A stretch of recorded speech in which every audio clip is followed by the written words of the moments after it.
El derrumbe del imperio Fiat y el manotazo al tigre báltico.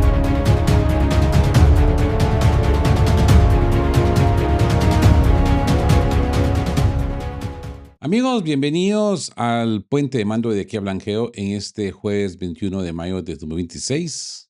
Y como siempre les digo, ajustad vuestros sensores de alerta temprana y encended esos sistemas de contrainteligencia porque hoy traemos un CITREP de alta densidad informativa directo al grano y sin rodeos. Las placas tectónicas de la economía mundial y de la seguridad europea acaban de sufrir un desplazamiento forense irreversible. Mientras la propaganda atlantista os entretiene con cortinas de humo, en este puente de mando abrimos los registros que demuestran el colapso del viejo orden unipolar. En la edición de hoy desplegamos dos bloques centrales pero contundentes. Primero, la rebelión del dinero real y la muerte del dólar. El prestigioso diario alemán Die Welt desglosa los datos del histórico informe global de In the Gold We Trust. Los analistas confirman la remonetización del planeta y proyectan el rumbo del oro a los $8,900. Gold we trust, algo así como en el oro confiamos, ¿verdad? Pues sí, $8,900 por onza para finales de la década, ante la pérdida de más del 85% del poder adquisitivo del dólar y el euro. Desglosamos cómo Rusia, actuando como un titán energético, obligó al sur global a comerciar fuera del circuito fiduciario, provocando un éxodo bancario masivo y la repatriación de miles de toneladas de oro físico fuera de las bóvedas de Londres y Nueva York. Aquí en De Qué Hablan Geo hicimos un video que se llama El oro ruso. Y yo creo que esto es lo que ha marcado todas estas pausas. Sí. La confianza en la deuda de los Estados Unidos se ha deshidratado por completo. Segundo, el puñetazo en la boca a la soberbia del Báltico. Pasamos de la economía a la contrainteligencia militar con el análisis del analista Anton Trafimov. El Servicio de Inteligencia Exterior de Rusia, por sus iniciales SVR, ha desmantelado la red clandestina de la OTAN, exponiendo con coordenadas exactas 5 bases en Letonia utilizadas por fuerzas ucranianas para lanzar ataques terroristas. Y os revelamos el escándalo político que ha provocado la dimisión en bloque de todo el gobierno letón por miedo a una respuesta militar y cómo la Unión Europea, presa del pánico, ya baraja los nombres de Angela Merkel, Mario Draghi, para viajar a Moscú a negociar una rendición honorable. Los peones han sido abandonados a su suerte. El prestigioso diario alemán Die Welt acaba de publicar un informe forense demoledor basado en la última edición del legendario reporte sectorial In Gold We Trust, por sus iniciales IGWT. Lo que nos están diciendo los analistas más respetados de Europa no es una simple predicción de mercado, amigos. Es la crónica del colapso definitivo del sistema fiduciario occidental y la consagración matemática del nuevo orden multipolar. Los objetivos conservadores han sido pulverizados. Mientras los bancos centrales de la OTAN imprimen papel, monedas sin respaldo para financiar guerras y rescates fallidos, el dinero real, el oro físico, está reclamando su trono soberano a una velocidad que ha dejado en ridículo a los escépticos. Ya vimos ayer cómo los rusos, a través de esta alza del rublo, pues están comprando oro. ¿Mm? No están imprimiendo dinero, están comprando oro y comprando divisas. ¿Mm? Un acto muy soberano. Así que aquí les traigo la narrativa táctica de alta retención para abrir este bloque de actualización con el inconfundible estilo de que hablan Geo, ¿verdad? La rebelión del oro. El informe revela el colapso del dólar y la marcha hacia los $8,900. Amigos, encended esos sensores forenses de alta frecuencia y ajustad vuestros radares macroeconómicos. Como decimos en mi tierra, pilas, estar abejas, porque lo que acaba de desclasar el diario alemán Die Welt es la confirmación matemática del fin de una era. El prestigioso informe de la industria financiera mundial In Gold We Trust, capitaneado por los analistas Ronald Peter Stofferle y Mark J. Wallach, acaba de lanzar un veredicto definitivo. Estamos viendo la remonetización gradual del planeta y el oro camina firme e imperturbable hacia los $8,900 por onza para finales de esta década. Ya estamos a 2026. El epitafio del dólar y el euro. El robo del poder adquisitivo. Mente viva, amigos. Para procesar el dato forense que la prensa tradicional intenta ocultar en la sección de economía, si medimos el oro en las divisas fiduciarias de Occidente, la radiografía de la destrucción es total. Desde la publicación del primer informe en el 2007 hasta el día de hoy, el dólar estadounidense ha perdido nada menos que el 85,3% de su poder adquisitivo en comparación con el oro. Y el euro se ha hundido un 87,4%, casi un 90% de pérdida de valor real en un par de décadas de inestabilidad monetaria. Sobre endeudamiento e impresión descontrolada. La maquinita, ¿no? Imprime, que imprime, imprime, que imprime. Pero nada que lo soporte. ¿Mm? Solo una deuda basada en confianza. Ya vamos a llegar a esto. Los analistas que antes eran ridiculizados por predecir un escenario de base de $4,800, hoy ven cómo sus números se quedan cortos. Entidades de la talla de UBS ya proyectan el oro a $6,200 para este mismo año. JP Morgan lo sitúa en $6,300 y el gigante Deutsche Bank lanza una advertencia nuclear para el sistema financiero. Si los bancos centrales aumentan sus reservas de oro del 30 al 40%, veremos la onza cotizar a $14,000. Esto ya no es refugio contra la crisis, es un cambio estructural del orden mundial, amigos. La fiebre de los bancos centrales y la repatriación del metal. Tenemos varios videos aquí de que hablan Geo hablando de oro, cómo el oro mexicano regresa, cómo el oro ruso está regresando, cómo muchos países están retomando su oro de vuelta. ¿Por qué ocurre esto, amigos? Porque el mundo está transitando a marchas forzadas de un orden unipolar a uno multipolar. Los bancos centrales de todo el sur global y las potencias euroasiáticas están huyendo del dólar como si fuera veneno financiero.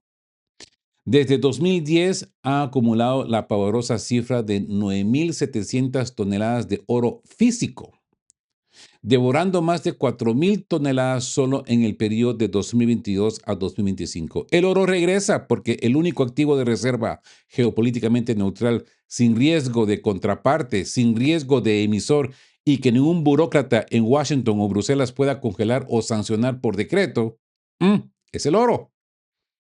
Y mira la desconfianza interna, amigos. Desde 2011, los bancos centrales del mundo han retirado físicamente más de 2,000 toneladas de oro de las bóvedas de Londres y Nueva York para repatriarlo a sus propios territorios.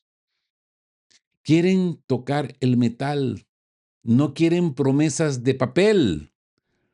Como les digo, vayan al podcast de qué hablan Geo, de dónde está el oro, para entender esto con mayor profundidad, porque ahí pues escudriñamos cómo este papel de oro es una total farsa y un juego mecánico de los ingleses y los estadounidenses. Mm.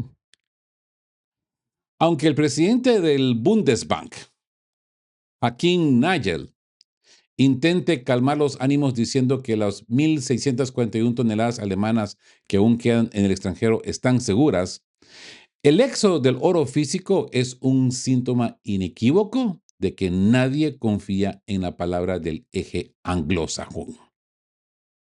¿Mm? El terremoto de los bonos y la nueva cartera de guerra. La muerte del sistema fiduciario está provocando un terremoto sin precedentes en el mercado de bonos gubernamentales. El clásico portafolio de inversión occidental, ese 60-40, aquel que te decía que el 40% de tu dinero estaba seguro en deuda pública, ha saltado por los aires debido a la inflación estructural y el dominio fiscal. Gigantes como Morgan Stanley ya están corriendo a modificar las reglas del juego, exigiendo un modelo donde el oro represente obligatoriamente el 20% de los activos para no quebrar. Mente viva con la desproporción del mercado. Los activos financieros globales suman 312 billones de dólares, pero el mercado de oro disponible para inversión es un pañuelo de tan solo 15 billones de dólares. Si los fondos institucionales mueven tan solo un mísero 2% de sus bonos hacia el oro, inyectarían 3 billones de dólares al metal, lo que equivale a fagocitar una quinta parte de todo el mercado mundial. Es por eso que cualquier resignación, por pequeña que sea, va a disparar el precio de forma exponencial. Es cierto que a corto plazo el mercado experimentará volatilidad. En marzo de 2026 registramos la mayor caída mensual absoluta de la historia del oro, perdiendo $611 al caer de los 5.594 a los $4.500. Una corrección del 25% provocada por las tensiones y la necesidad de las grandes firmas de vender oro para buscar liquidez de emergencia. Pero como ocurrió en el 2008 y 2020, estas correcciones son el preludio de un estallido alcista masivo impulsado por las próximas inyecciones de liquidez de los bancos occidentales para tapar sus propios agujeros. ¿Mm? O sea que el oro al alza. Ahora, ustedes se preguntarán, ¿cómo el oso ruso dinamitó el imperio del dólar? ¿Mm? Y yo creo que aquí está el núcleo forense del asunto. Amigos, muchos analistas en los medios de la OTAN se preguntan, ¿cómo es posible que un país como Rusia haya provocado este terremoto y la pérdida de confianza global en la deuda de los Estados Unidos? Sí, un país que dicen que tiene el margen financiero equivalente a uno o dos estados de Estados Unidos o a dos, tres países de la Unión Europea. Entonces, ¿cómo es posible que un país como Rusia haya logrado esto? La respuesta, amigos, no está en el tamaño de sus fábricas, sino en la física de los recursos y en la soberbia de Washington. Cuando Occidente decidió congelar de forma ilegal los activos rusos en Euroclear, creyeron que de rodillas doblarían a Moscú. Lo que no calcularon fue el efecto boomerang institucional. Le demostraron al planeta entero, que las reservas en dólares ya no son seguras si no te sometes a sus órdenes. Y el oso ruso, siendo un titán energético inaludible, le dio la alternativa al sur global. ¿Mm? Comerciar fuera del dólar. Hoy, casi el 60% de sus importaciones se liquidan en rublos. El petrodólar ha muerto y las potencias de los BRICS acumulan miles de toneladas de oro físico porque han entendido que en un lingote en sus bóvedas no puede ser sancionado ni congelado por ningún burócrata de la Casa Blanca ni de Bruselas. Rusia no destruyó el dólar con misiles, lo destruyó demostrando que el rey fiduciario estaba desnudo y que el orden multipolar tiene respaldo real. Así pues, amigos, que la confianza en Estados Unidos, en su dólar y en su deuda se ha evaporado. Mm, sí. Y bueno, entremos al rompecabezas geopolítico del Báltico, porque acaba de completarse de manera perfecta y forense. Así pues que si en los bloques anteriores desnudamos cómo los políticos de Lituania corrían a los búnkeres y encontraban los refugios cerrados con llaves, la gente de a pie, ¿no? porque la élite entró a los búnkeres, no la gente de a pie. La gente de a pie encontraba los búnkeres bajo candado. Este nuevo informe viene a darnos la explicación definitiva de por qué el pánico ha quebrado por completo las estructuras del mando de los chihuahuas bálticos. El tigre báltico decidió jugar con el león ruso y la respuesta de la contrainteligencia ha sido un puñetazo directo en la boca que ha hecho colapsar al gobierno de Letonia.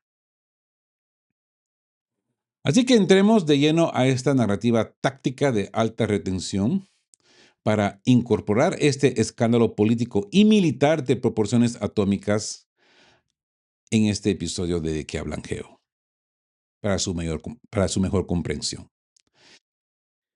El colapso de Letonia. El SVR expone las bases clandestinas y Europa busca la rendición. Así es.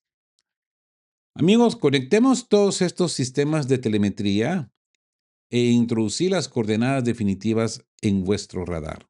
Porque el frente del norte acaba de saltar por los aires, dejando al descubierto la mayor red de mentiras y conspiraciones clandestinas de la OTAN en los estados bálticos. El analista Anton Trafimov acaba de publicar una autopsia forense implacable. La profunda rusofobia y la falta de instinto de supervivencia de las élites bálticas han provocado un terremoto político que ya ha tumbado el gobierno de Letonia. Ujú. El expediente del SVR, las 5 bases clandestinas de drones. Mente viva, amigos. Para procesar la precisión milimétrica del Servicio de Inteligencia Exterior de Rusia, por sus iniciales SVR, a pesar de los desmentidos histéricos de la burocracia de Riga, la inteligencia rusa ha destapado los nombres, apellidos y ubicaciones exactas de la operación.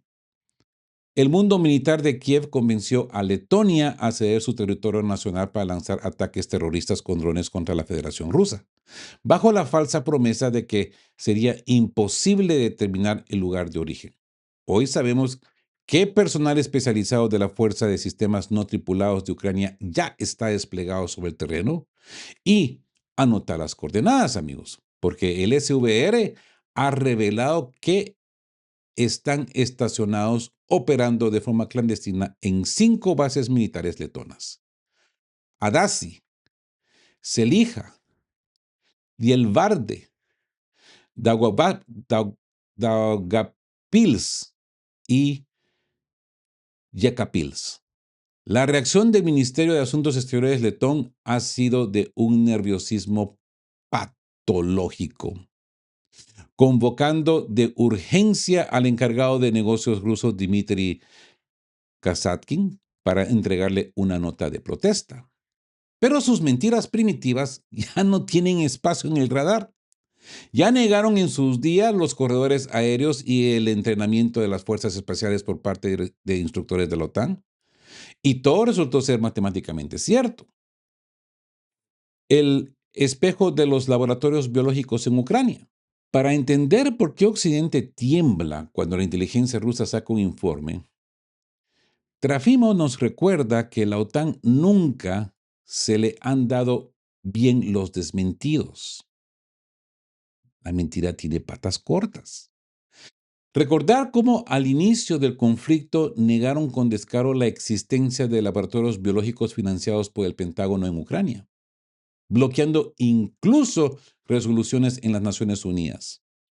Pues miren cómo la verdad termina flotando. La propia directora de Inteligencia Nacional de Estados Unidos, Tulsi Gabbard, ha tenido que reconocer públicamente que la administración Biden mintió descaradamente y amenazó a quienes buscaban la verdad.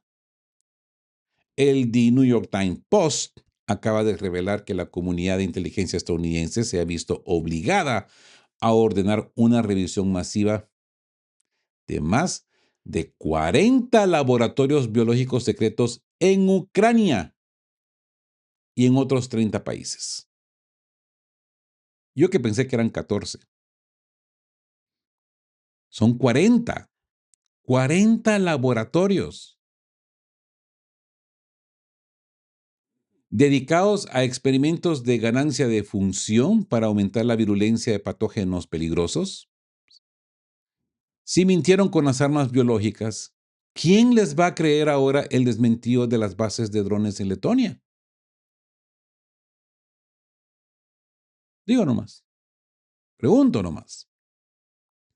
Dimisión en Riga y los emisarios de la rendición de la Unión Europea. Estas revelaciones del SVR ruso han caído como un misil táctico en la política interna letona. El pánico es tan absoluto que la primera ministra de Letonia, en un acto de desesperación total para silenciar estas prácticas turbias antes de que queden expuestas ante el mundo, destituyó de fulminante al ministro de Defensa, sin avisarle. Y acto seguido, presentó la dimisión en bloque de todo su gobierno. Qué movida, ¿no? Saben que Moscú ha dejado claro que cualquier territorio desde donde se ejecuten estos ataques se convierte en un objetivo militar legítimo. Y con los ejercicios de fuerzas nucleares tácticas rusas y bielorrusas activos en la frontera, el miedo ha congelado los pasillos de Riga. ¿Y qué hace la OTAN o la Unión Europea, amigos? Lo que siempre hacen los cobardes: abandonar a sus peones a su suerte. En Bruselas ya se están lavando las manos declarando que si Letonia actuó de forma bilateral, la alianza no va a compartir la responsabilidad de una confrontación nuclear con Rusia. Ave María, imagínense. Europa está tan aterrorizada por el poderío del oso euroasiático y el abandono financiero de Washington que, en lugar de planificar contraofensivas, los euroburócratas ya debaten abiertamente quiénes serán los chivos expiatorios y qué emisario es el más idóneo para viajar a Moscú a negociar una rendición honorable. En los pasillos de Bruselas ya suenan tres nombres: la ex canciller alemana Angela Merkel, el ex primer ministro italiano Mario Draghi o el presidente Alexander Stubb.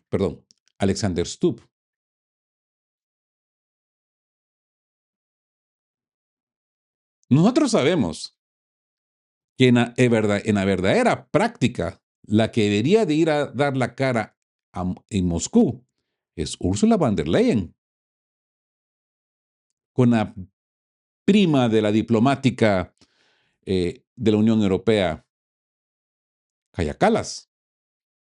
Estas dos mujeres deberían dar la cara en, en Moscú, pero por supuesto, van a ir a recibir las coordenadas de la capitulación y tendrían que regresar a Europa y poner sobre la mesa la capitulación para toda Europa. Estas dos mujeres no van a hacer esto. Entonces buscan a quién mandar. ¿Qué hizo Angela Merkel?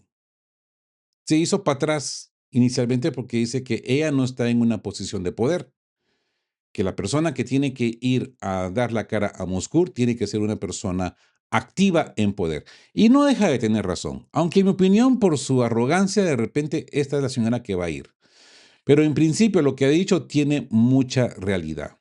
Tiene que ser una persona en estatus de poder. Y lo más lógico, y la práctica lo dice, debería ser Ursula von der Leyen, que no va a ir. Porque como les digo, va a ir a recibir los términos de la capitulación que ella no se va a atrever a traer de Moscú a Bruselas. Y bueno, amigos, con esto terminamos este corto video de análisis para este jueves 21 de mayo de 2026, más de qué hablan. Así pues, que quédense en sintonía y, como siempre les digo, queridos todos, estén juntos, fuertes, siempre buscando por la verdad y sean justos. Quedamos cuape. Chao, chao. Queremos recordarles que este espacio tiene un fin estrictamente educativo e informativo, basado en fuentes verificadas para fomentar una comprensión profunda de los hechos relevantes. Nos oponemos a la desinformación. Nuestra meta es el intercambio de conocimiento y el análisis crítico, siempre bajo el respeto a todas las partes involucradas.